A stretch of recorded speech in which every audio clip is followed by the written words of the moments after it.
Welcome and thank you for joining this special Q&A event by the Indo Project. I'm Jeff Keesberry, your host. For those of you who don't know about the Indo Project, we are an international nonprofit organization and this is our mission.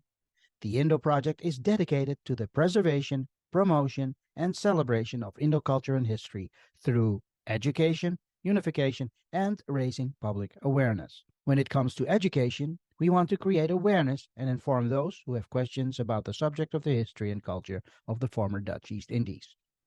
As for unification, we want to partner with people and organizations in the Netherlands who share our mission. The Indo Project is excited to introduce an exceptional resource, the Dutch documentary titled The Liberation in the Dutch East Indies and World War II in Southeast Asia.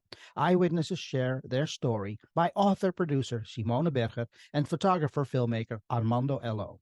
By now, you all watched the documentary, and Simone and Armando are here to answer your questions. To ensure a wider audience can access this Dutch documentary, the Indo Project has financed the translated version by adding English subtitles. This would not be possible without the generous donations by supporters and followers. We thank you.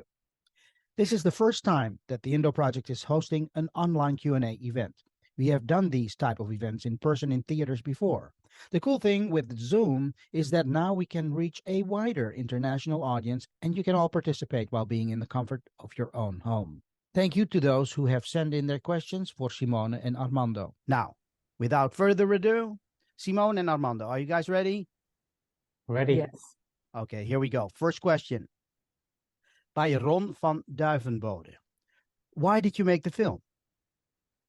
Yes, thank you, Ron, for the question. Yes, Armando and I, we would like to tell the story of World War II, in addition to a multimedia educational package of a textbook. And we would like to make this complicated history of World War II accessible and understandable, and that it provides more insight into the various periods, from the pre-war period to the migration. And secondly, we hope that this documentary can be a tool to share family history with family members. And we want to encourage people to talk to each other before there's no one left to talk about this. And even in the Netherlands, little is still known about this colonial history. So it's important that young people in the Netherlands start to learn this at school.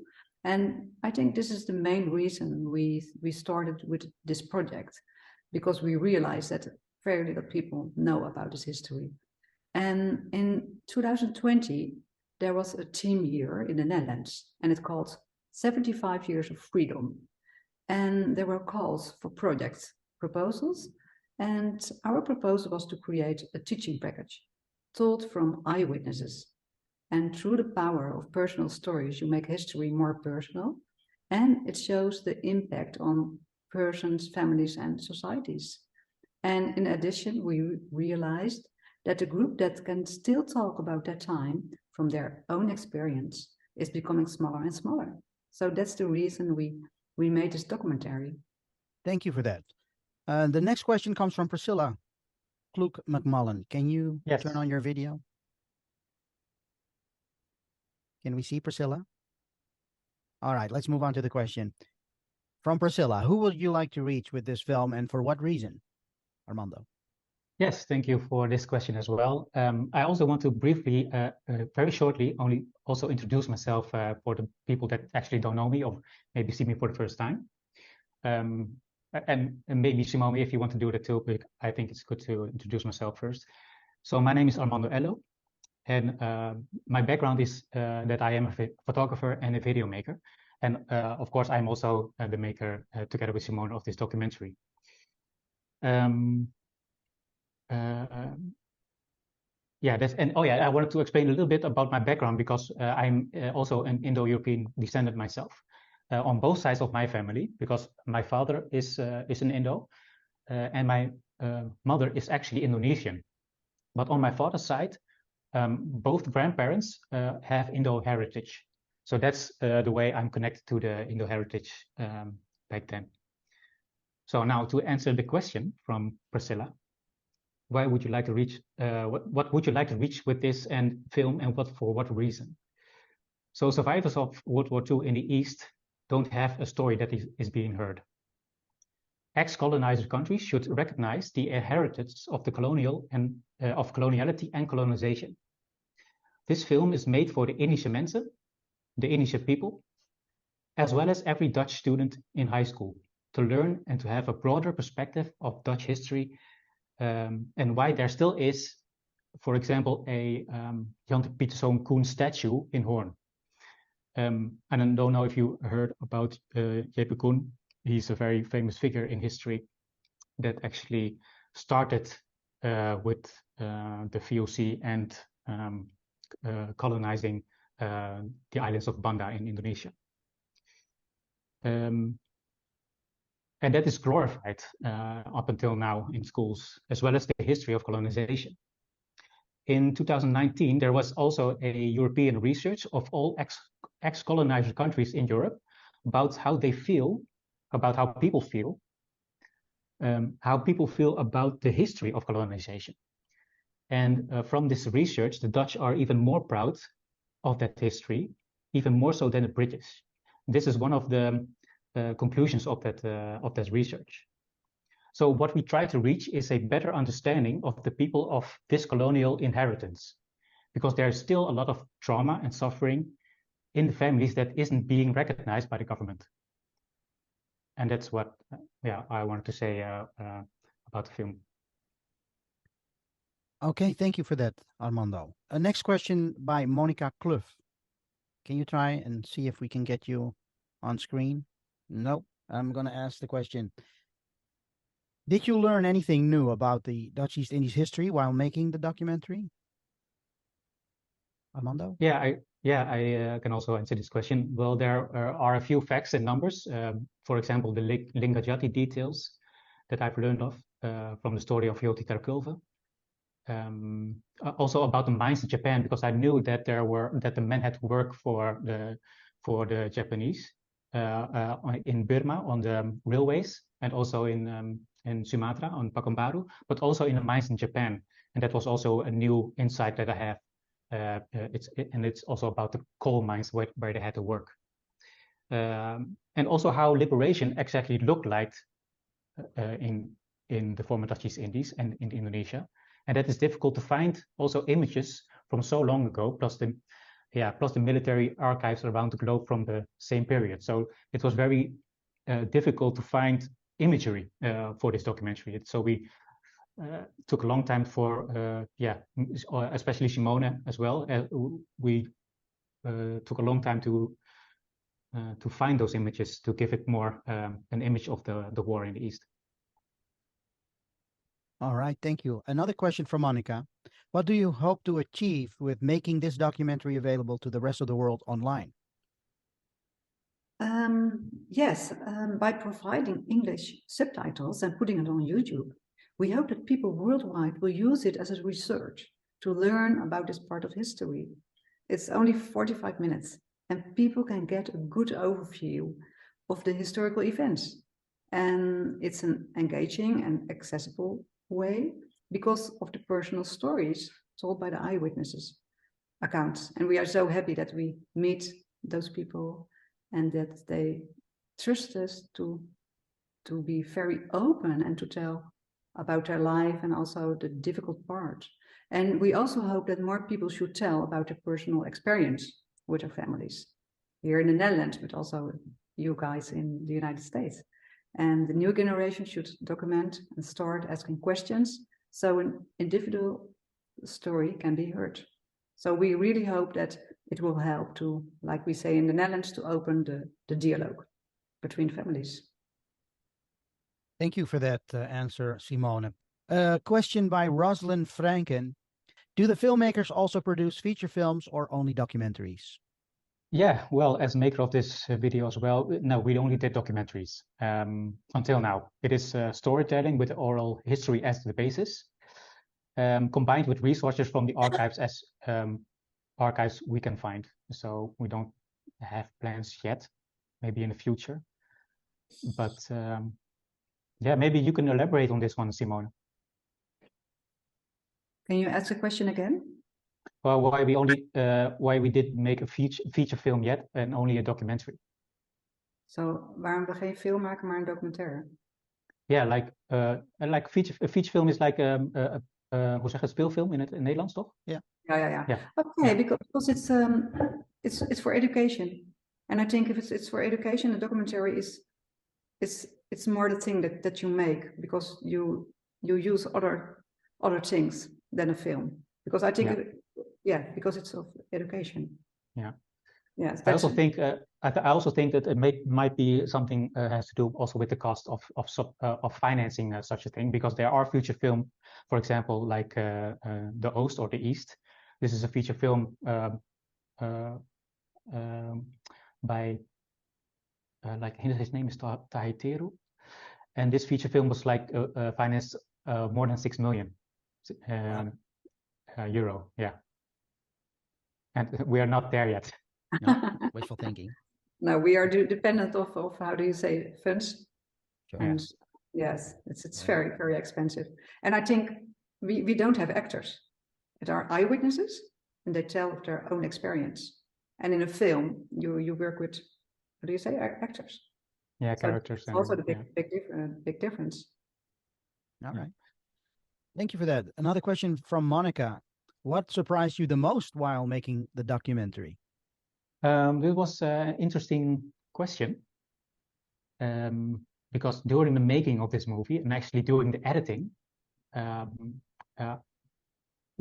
where there is so not much imagery to find, I'm also try to spark the imagination with sound, because when I add sound to it, then it really comes alive. Yeah, and that is something difficult to explain, because you can tell something or you can show something, but if you hear it, it tells a whole another story by itself. You know, what's interesting is also if you're looking, for example, for this is what I learned, for a sound about chaos, if you the sound of chaos of a group of people, what you often hear is a group of people that are screaming for help, but there are women, children, especially, and sometimes men. But what you cannot find in the archives is men that are in panic. And especially if you were talking about the war in the East, where men had to work, where men didn't want to go somewhere, or there are no sounds of it. So I thought that was interesting. What image we have of the Second World War in the East. interesting. Thank you for that.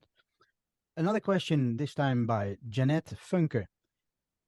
Were there any interviews with people inside the camp? My mother and father were both inside. Yes, Janet, that was Joti Terkulve, and she was with her mother and younger brother in the camp. And maybe you remember the story that she gave her ring to the younger brother to buy food or to do something with it. And so, yeah, few people were in the docu, like Joti, that she was in the camp, but she tells about the experience of hunger in the camp, and that she has to work, and that she was so sad that her brother was taken away and what it did with her. And yes, we read about the Chideng camp. You wrote that. And yes, in the Netherlands, I don't think you know that, but every year there is a Chideng reunion, and there are still people alive in the Netherlands, and they come together. And I think Armando and I, we were there for 2 times, and they share their experience, their histories, and there are many books, and there's even a website. I put it on the where you put your question. I put it, and we have also a very interesting website about internment camps. And I wrote also the website link, and even if you don't read Dutch, I think you can understand a little bit, because it's about the dates, the people who come. And if you scroll till the end, then you see name lists, and it's very special to find back the name of your family. And yes, so I think Joti was one of the people who was in an internment camp, and yeah, I hope with the website you can find more information about this particular camp of your family. Yeah, we'll mention the link to that website in the article. Yes, thank you. Thank you, Simone. Yeah, the Oh, imagery the link you is see also in the chat. Yeah, the link Yeah. is also in the chat. Okay, yes. The next question, this time from Edward Pollard. How were you able to access people who lived through it? Yeah, it's also an interesting question. I was thinking, I was wondering also the question behind the question. But anyways, community events and organizations bring people together, and we worked for several years in the field. By researching my own roots has helped me a lot to get in contact with heritage organizations, and becoming experts in the field of my own identity. In those eventually look eventually for each other. But but I also wanted to say it is actually the first generation, and the people who still live, we actually have access, but it's getting less and less, of course, because they're getting old. So yeah, I think it's also as in these people and Indo-European descendants. All first generations feels like family almost. So there is a kind of access because we have a shared history, and we can also, for example, if you go to Complands, only just by the look of, if you look them in the eyes, then it feels like family, you know. So, and also, I think that younger generation can ask also the first generation for those stories. If you understand what I mean by access by the first generation, so that young people still can ask for this information, although it can be difficult sometimes. Do you recognize that? Sure. You know, you look for documentaries and sources where the story has been told. And that's why this work, what we're doing, is so important, to tell the story from eyewitnesses and pass it on and make it available. So Yeah. even though the first generation may not be with us with us anymore in a physical form, we can still get to their stories. Exactly. Right? Yeah. Okay. Well, True. thank you. Another question, this time from Linda Zimmerman, Mackie. How did you decide how and what you would share about this difficult story? And what message of hope is there for moving forward, especially for the first generation Indos whose families left Indonesia around the late 50s, early 60s? Yes, Linda, that are two questions. So I will start with the design because we thought about it. And the design of the documentary was a clear timeline with the periods and historical markers, such as Pearl Harbor, capitulation, the various phases, like we say, of the Japanese occupation, and then the struggle of the independence, and finally the migration. So there were really, like you saw, parts with this timeline, so that you realize that there are several periods. Because our book, The Long Journey of the Pusaka, was published as an anniversary edition with a teaching package, we selected 6 people, and those people could talk about their different experiences. And we had 12 relevant themes linked to the lesson letters, because we have lesson letters, and every lesson letter has 2 themes. So we have a lot of different themes. It's all about the World War II and the Independence War. I think the last part of the documentary shows the resilience of that generation and how they really wanted to build a new life and to study and look ahead. The first generation, our parents and grandparents, did their utmost to provide their children with a safe situation so that they could develop a study. And that was very important, to look ahead and the future of the children. We always hear that. And yeah, your second question, I think it's very important that we continue to talk about the war, so that we continue to learn lessons from it. And I think you will remember Lily van Labik van Paps.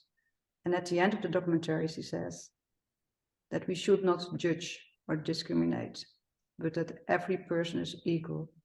So that's also a message of hope, I think, that we do not leave the next generation with feelings of hatred, but talk about the history with the right knowledge and words.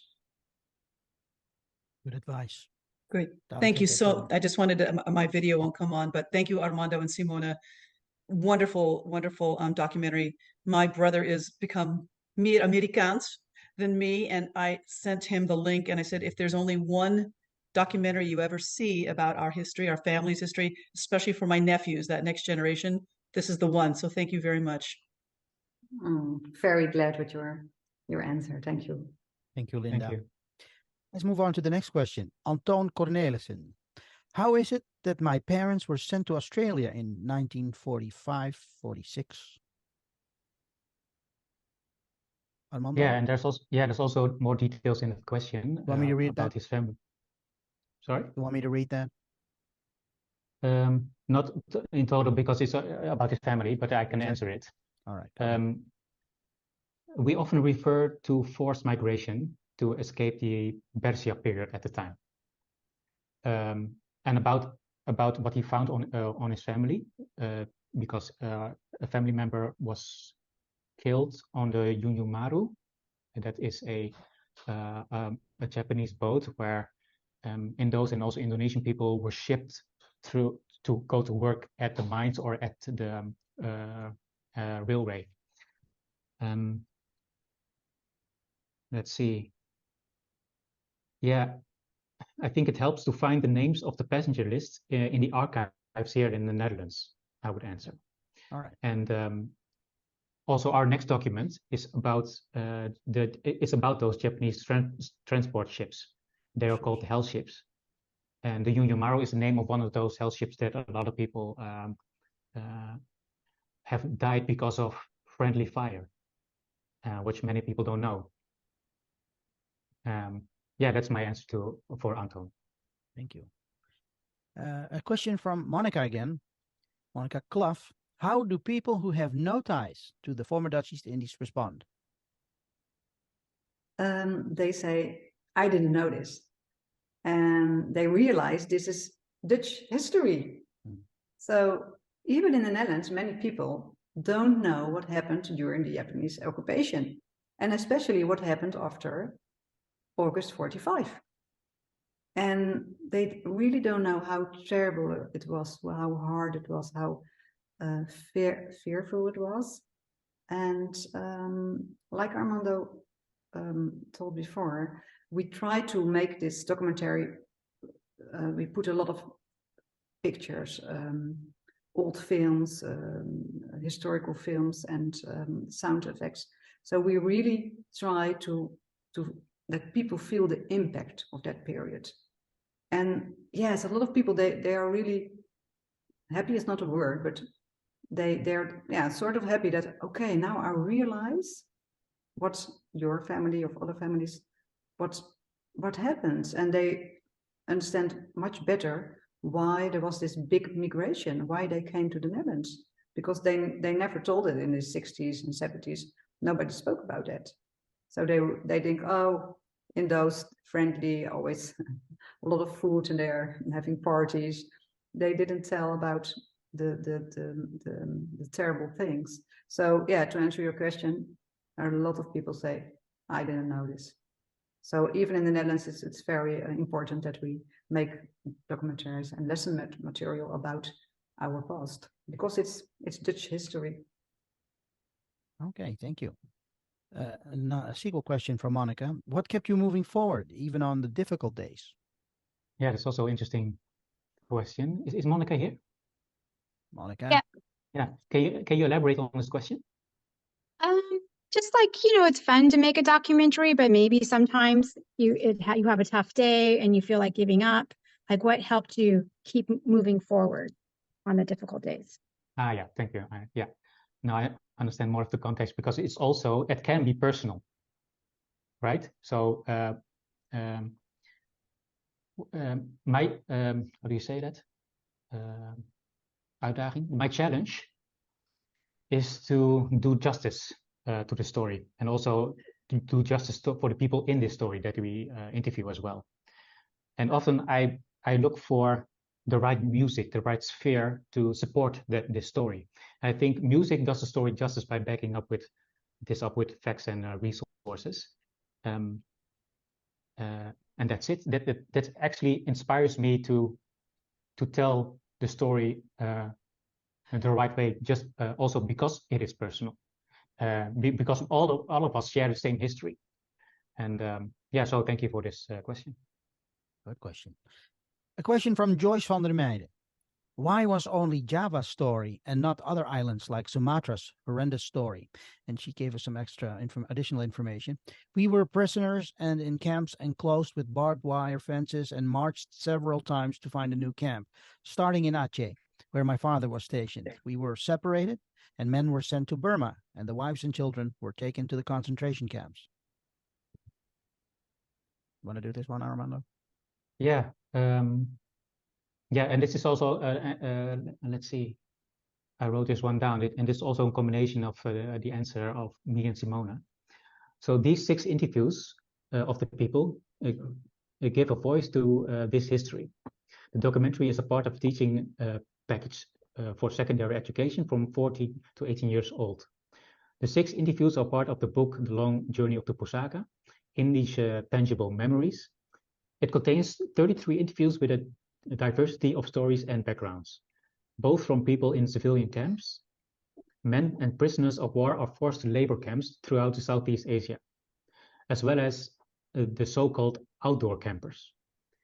The 6 lesson letters link 12 themes that address the various themes. In addition, a teacher inspiration book of 32 pages has been created where all information for preparation can be found, with many references to the website's database, books, and other documentaries. And also with that said, to give a little bit broader explanation that a lot of Indisch people are actually from Java. Also in Sumatra, of course, but the most migration came from Java. And that's also why the stories come from Java. That doesn't mean that there aren't any stories from other islands. For example, I'm Timorese. There's no stories about Timorese people, for example. So there are just less stories, and the focus is on these 6 interviewees. Right. Thank you. Another question from Monica. Keep it coming, Monica. Do you think this curriculum should also be taught outside the Netherlands? Oh, yes, sure, because that's why we have this online meeting, because after the big migration, a lot of people migrated to other countries, like the oldest sister of my father. She was already married and she lived on Borneo, and she had a son, and she didn't want to go to the Netherlands, so she migrated to Australia. And the other older sister of my father, she came with a family of 54. And then after a year, she said, no way, I will stay in the Netherlands, because of a lot of reasons, also the climate, but also it was, yeah, totally different culture. So they moved to Brasilia. And we heard of people, they went to South Africa, and I think mostly countries where they speak English. So yes, you know, between 46 and 68, more than 300,000 people migrated to the Netherlands. But yeah, there is a part that migrated to other countries. And yeah, we in the Netherlands, we have so many books, we have websites, we have theater. Every weekend, if we want, we can go to meetings or theaters or whatever. And we realize that people who migrated to other countries, they don't have this community like we have in the Netherlands. So that's also the reason, I think, that we are so happy that we could translate this documentary, because we realize that what we have, a lot of people, they don't have all those things that we need to have, how do you say, to know more about your history. It's like a puzzle. Every time you can put a piece, because there's a meeting and somebody tells something, and that history can be so close to your own history. Even if you can ask the question to your grandparents, we have so many meetings that we have similar stories, and that helps us to know more about our history. And yeah, so I think it's very important that that now we can, yeah, translate this documentary. Wonderful. How do people who do have ties to the former Dutch East Indies respond? How they Yeah, most of the time, yeah, most of the time people have recognition in the movie. Yeah, and or sometimes that they miss a certain angle or perspective. But I think in the people that we interviewed have like the heritage of Indo-European or Dutch. So that we how I want to say this, and also the different periods explained in the documentary, that every family history always have a tie somewhere with the story, and that's what the beautiful thing is about the shared history. All right. Thank you. Question from Henk Portier. Is there internment camps footage? Maybe Simona want to take this one? Yes, it was about, I think, the Chideng camp, the question. Yeah. That is Joti Terkulve who tells about the Chideng camp and of the boys' camp because of her brother. So I don't know what Henk is really wanting to ask. What is his question? Well, if there's any film or footage, pictures from internment camps, or footage is video, basically, or films. Yes, on YouTube you can. I think we have in the Netherlands. I think it's Burgerkamp, we say. Mm-hmm. But if you put Chideng Burgerkamp YouTube, there are free films. Okay. Yes, and if it is difficult for him, he can send another question, and we will send the words in Dutch, because those films is without words, so for everybody. But yes, there's some material. All right, thank you. Question from Patricia. Patricia, I want to turn on your video. Her question is, will this film be a great way of teaching the young youth empathy and compassion for humanity? Armando, want to take this one? Yeah, hopefully. That's the answer I have. Teaching young people empathy and compassion for him, because once again, there's not much imagery, and the more imagery we have, the more we can visualize also the war in the East, and that's a challenge, of course. But hopefully, it also inspires people to tell their own stories in film or video, and look also through the archives that they are worldwide. Because we made a documentary, but I think everyone can make these days also a documentary on YouTube. Yes, it's true. Question from Lisa Graciano. Are there any eyewitness accounts of Dutch East Indies transition to Indonesia in Minahasa? Yeah. Well, Minahasa is near Makassar. So probably if you look good enough and focus on that region, because a friend of mine, his family is from Sulawesi, and he has stories of his grandfather who served Westerling, for example. But not many people are from that region, and that I know of. All right. A question from Loretta Worthington. I would like to hear more about what happened to the white Dutch people who are in the camps.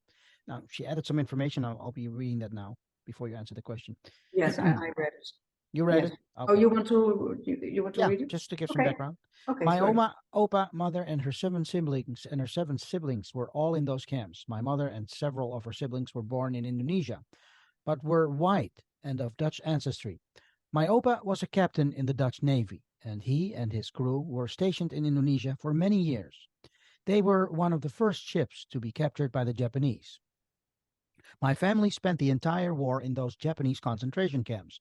My mother and one of her siblings had blue eyes, so they always had to hide their face, and look down when the Japanese were near, because they were much more apt to murder those with blue eyes.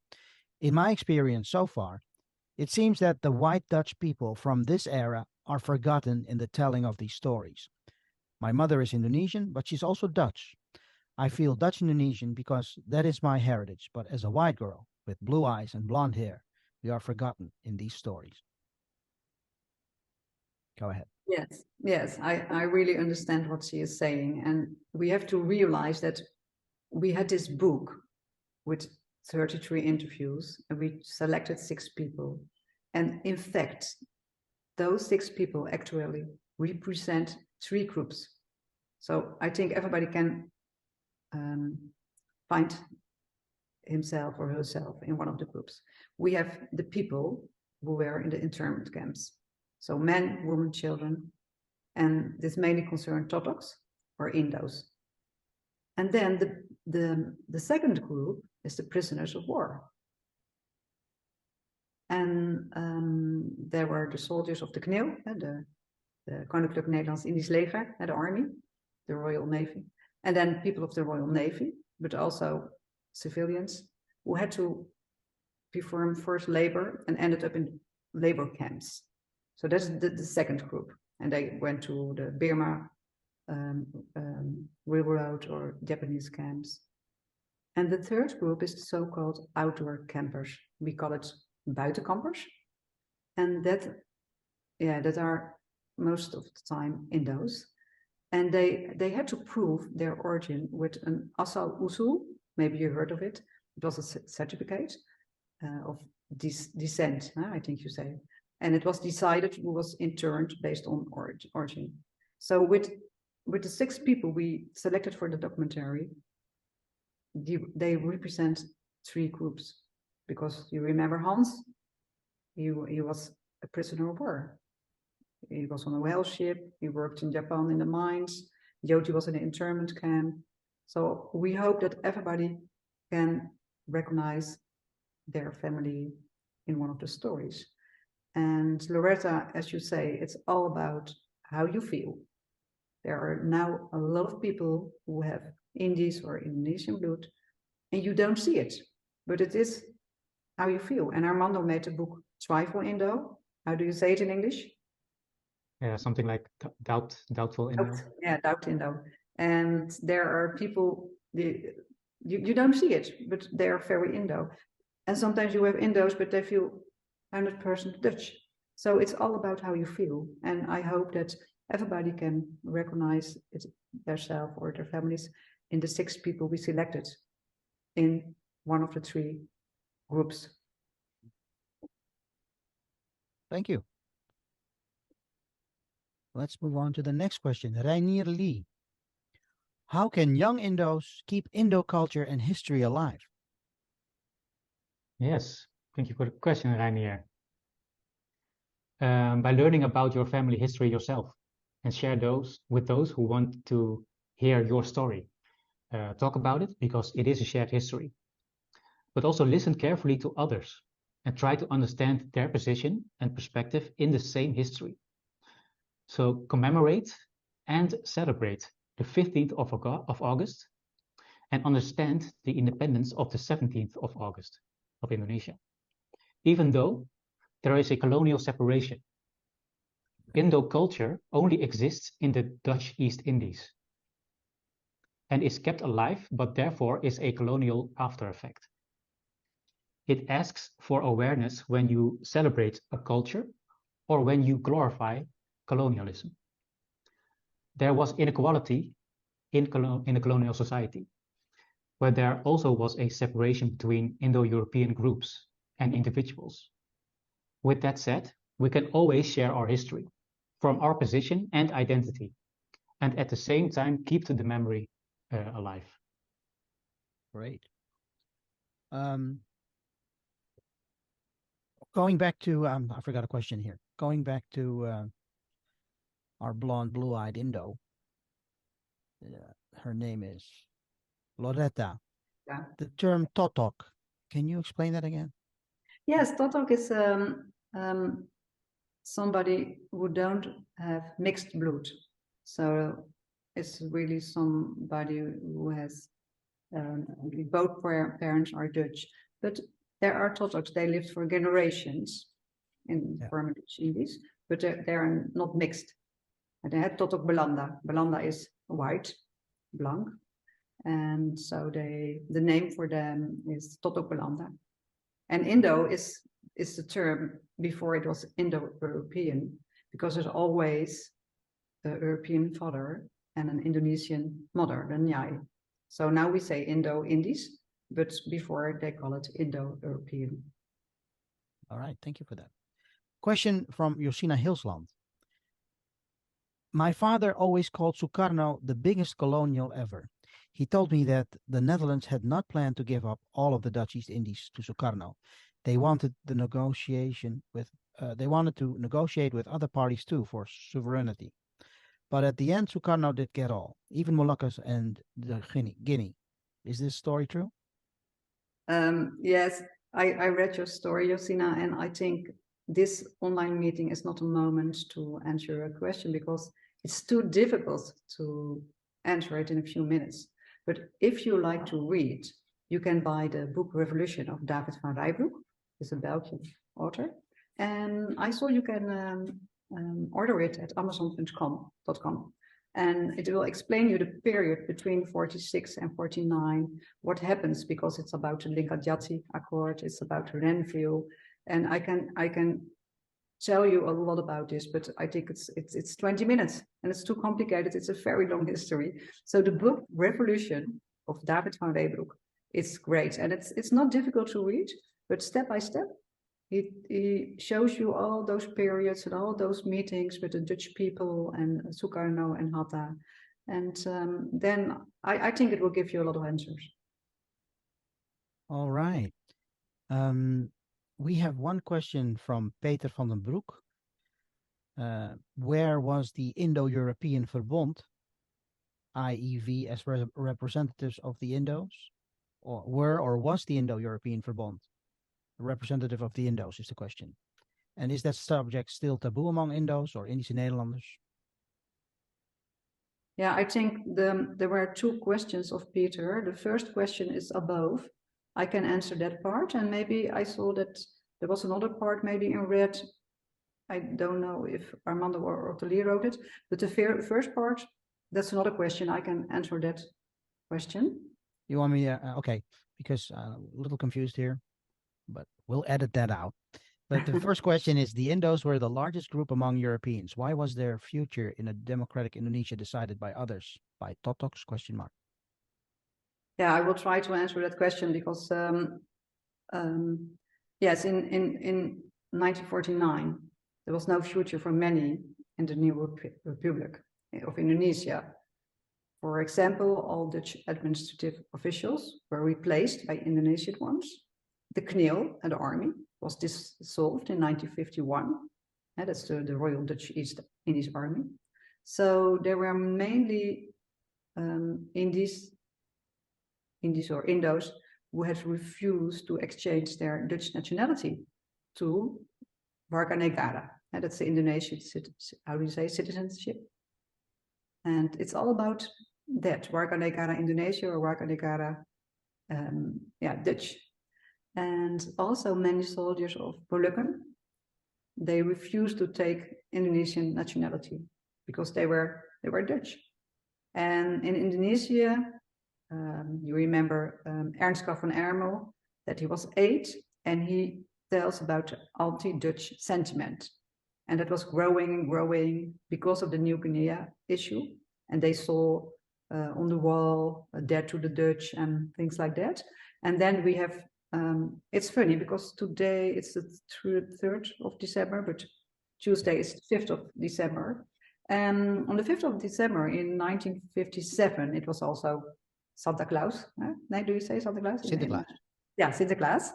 And how do you, normally you say in the Netherlands, uitpakken. If you have a present, you open Unwrap. it. Unwrap a package. Yeah. Unwrap. They say in Indonesia it was inpakken because the Indos, they were forced to leave the country.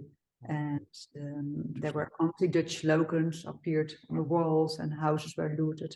So partly due to the unsafe feeling, uncertainty about the future, discrimination, not finding a job, there was no future in Indonesia. So Sukarno, he really forced people to choose, or you're becoming an Indonesian citizen. But the people, they had a Dutch nationality, and they were unsure, and they felt like Ernst told, there was this anti-Dutch sentiment. So that's the reason why people left the country, and also of the Bersiap, there was a lot of anxious. Yes. All right. Well, thank you for that, Simone. We're nearing the end, but we promised to maybe address questions that were asked during this event. So I will ask Ottilie, one of our team members. Ottilie, do we have time? And if so, what last minute questions do we have? Go ahead. We have a few questions. So one interesting is from Sharon. Why were some Indos put in camps and others weren't? Yes, I can tell something about that. It's about the asal usul. So they had to show how many persons Indonesian blood they had or not. But what happens also, I think you heard about do you say bordels in English? That the Japanese soldiers, they took the girls to work in the, how do you say, bordelen? Brothels. Yes. Brothels, Yes. yeah. And a lot of women, they were so anxious about their daughters that they prefer to go in an internment camp, and they hope they were safe, because imagine that all the men, they were in prison or in labor camps, so there was nobody to protect them. So that was one of the reasons that they felt more safe in a camp. They thought, they hoped, because of that situation. That's not the only reason, but imagine, like I said, there was no protection of men, and it was very difficult to survive. Yes. Okay. Yes, and to put it just simply, it was just the color of the skin, why people were or weren't internment. So, because Indo-Europeans could be more white or could be more brown. So that's why they had the asal usul, just to take a look. Do we have blue eyes? Do we have a certain type of color of skin? Then you would be in the camps or out of the camps, and that's the whole separation that the Japanese did. But it depended also on the city. In every city, it was different. So it was not sure, but it's, like you say. Another question?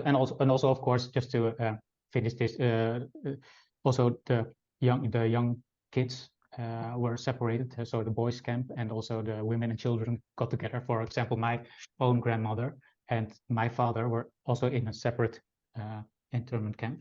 And probably my grandfather had to work, and that's why he went to Sumatra. Okay. Ottilie? Yeah, so separation. yes. Sharon also, I think she did a little wave right there to say hi. She also asked if the documentary will be sold on DVD and also the learning package that you mentioned. So she was asking about the teaching package and the DVD. Yes. For the moment, we don't have plans for the DVD. The lessons are already online, but it's all in Dutch. So we hope to find a broker to translate the book, The Long Journey of the Pusaka, and maybe the lessons. But for the moment, we don't have plans for a DVD, but maybe in the future. You, Armando? Yeah, hard thing, DVDs. I wish we had the money for that. It's also a money thing to press DVDs nowadays.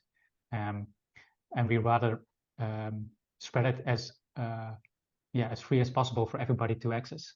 So that's why we chose to do it digitally, and eventually on our own platform, and YouTube. Okay. Yeah, and then Patricia had a question.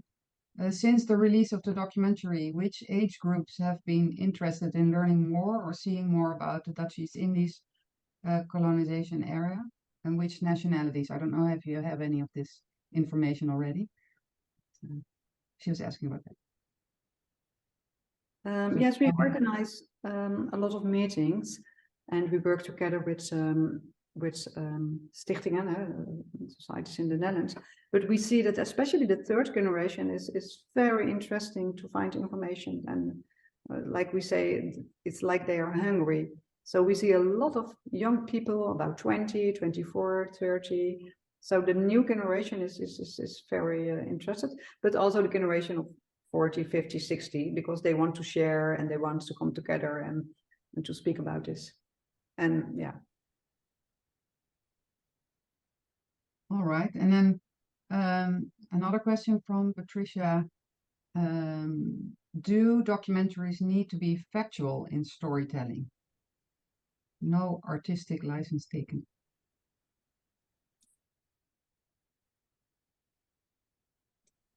Who wants to answer? Question. This is a good question. I'm thinking about this question, how to interpret this as well, because there's space for, there also should be space for art in documentaries, just to express what feelings or what memories looked like, or to have an image of that past, and also to work on trauma. And you cannot always do that with facts in the documentary, but the documentary is also could also be a question, what happened, and also a research, what we could find and what we want to say with the documentary. Eventually, we want to inspire more to do research yourself, but on the other hand, also give it a story, so that people can understand that period of time and also relate to it, and eventually also see the trauma, what has happened in our families. I don't know if I answered that question, but anyway, that's my answer. Yeah, can you check, Rosalie, if this is the answer? Yeah, Patricia is still here, so I don't know if she wants to react, but Show your face, Patricia. There you are. Here I am. So yeah, I think that is the question that I was asking, and it helps explain to people that a documentary is also storytelling. So there is a little bit of shaping of a narrative, at the same time more factually based than, say, something like the film De Oost, because that's more fictional. You know, it's built on fictional narratives to drive a particular story forward, as opposed to just trying to meld the two, mostly facts with a little bit of narrative to help shape an understanding. Thank you very much. Exactly. Yeah. I have a question. Do you know if there's any interest in the academic circles or in general in Indonesia to documentaries like these? We had a documentary festival in November, and there was a new film. It's called Selling a Colonial War. And it was very interesting because they tried to show the both perspectives. So from the Netherlands, but also third generation Indonesian people. And we realized that, you know, they are so proud on their independence. So they don't speak or learn about Bertiab and the Pemudas, the young nationalists who murdered. They are heroes in Indonesia. So I really don't know, but there's a lot of connection between the Netherlands and Indonesia, and we know a lot of people, even historians, and they go to Indonesia and there are lectures and meetings, maybe in the future. And I think it's good that we realize for them they are heroes. But if they listen to our stories and they realize that maybe your family was murdered after the liberation, it tells another side. But it's a totally different perspective. So maybe in the future we hope it can help. We will see. All right. Ottilie, anything else? No more questions. I just saw a comment from Jason, and I think it was in a reaction, something that was being said. So I'll just read it. Any remaining first generation Indos might be reluctant to discuss their experience due untreated emotional trauma. I'm not sure if that was just, it's not really a question. Yeah. Well, I understand the question. Of course, there are many first generation that cannot talk about that history, and I think me and Simone also believe in a collective treatment on trauma. So by getting more together in Kumpulands and by eating more together and share our stories, that actually helps the people who cannot talk about it. And so, and that's also a good thing to have, like a community that we can share and listen to each other's stories, which actually helps everybody eventually. Yeah, I agree. Food connects people, but it also gets people talking because food relates to memories and the smells and the recipes from grandmother, and then they start talking. So, good idea. Exactly, yeah. Ottilie, was that it? That was it, and then several thank yous and compliments. So that's Okay. always nice. All right. Well, unfortunately, we have come to the end of this Q&A Zoom event. We thank you all for participating, and we hope most of your questions have been answered. If not, you can leave a comment or question on our website under the article and Facebook page. The recording of this Zoom event will be available on YouTube later this week, coming days, and you will find the link in the article about this event and on our website and on our Facebook page.